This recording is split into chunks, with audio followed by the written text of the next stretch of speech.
This is Scott Becker with the Becker Private Equity Podcast.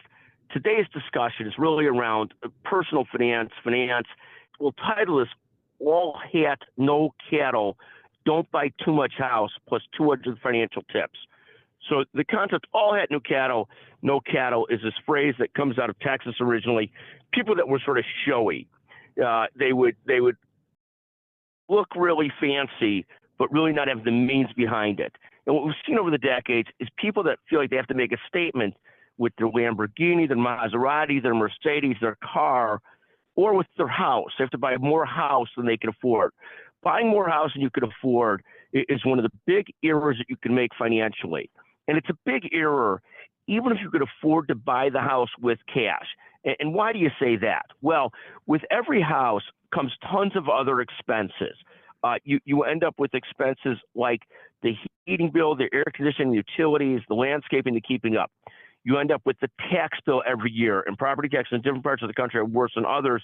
But I could tell you in Illinois, they're bad. In Florida, they're bad. In a lot of states, the tax bills are just absolutely bad. And so the bigger the house you have, the bigger its tax bills, the bigger your other expenses are, the bigger the upkeep is, the bigger the furniture is. It's all these other costs. And also, the more money you have in the house, the less that money's earning interest or is invested in the stock market and other places where it could generate more money. I've seen countless people end up with their debt exceeding the value of their house and having to sell it in what's called a short sale or have those kinds of problems or be foreclosed upon. So one of the core lessons we try and teach is don't buy more house than you need.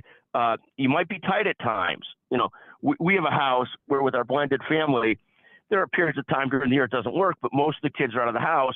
And rather than buy a bigger house to accommodate that many children, over the couple weeks a year we have everybody in, like Thanksgiving, we try and manage it. Again, all hat, no cattle. Don't buy more house than you need.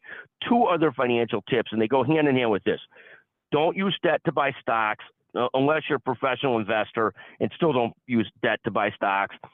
Second is don't buy more car than you need. You know, live with the car you can afford, live with the car that you need. You don't have to keep up with the Joneses, the Smiths, or anybody else. Don't buy more car than you need. Anyways, this is today's topic. I was reminded of this topic by the Charlie Munger story, a story that came out today about how he never bought a bigger house than he could afford, even though he's everything he wanted, even though he's a billionaire and all his friends were buying big houses to show off. He kept in the same house. And he said part of it was a lesson to his children that you don't have to show off. You don't have to have more than you need, that there's a financial discipline in all aspects of life. I'm a huge fan of Charlie Munger's. I'm a huge fan of this concept. Don't buy more house than you need. Thank you for listening to the Becker Private Equity Podcast. What a pleasure to visit with you every day. Thank you very much.